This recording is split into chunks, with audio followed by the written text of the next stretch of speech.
चौथा लड़की को, ये लड़की नहीं एक्चुअली ये भाभी है, ठीक है भाभी है। देखिए ये 3 बैलून है, ठीक है।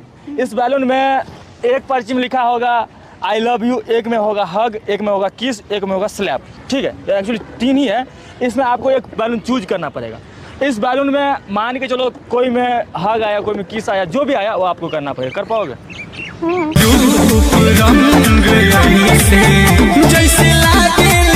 चलिए फोड़िए, एक बैलून चूज कीजिए आप। इस मुर्गी को पोलियो हो गया था क्या? यही 100% यही।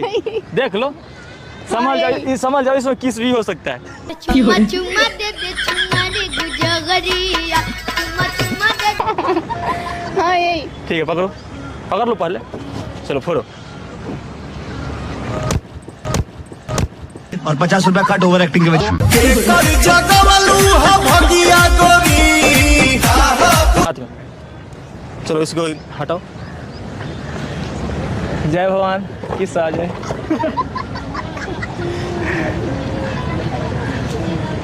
I love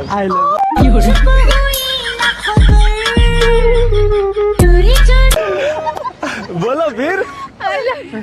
I love you to.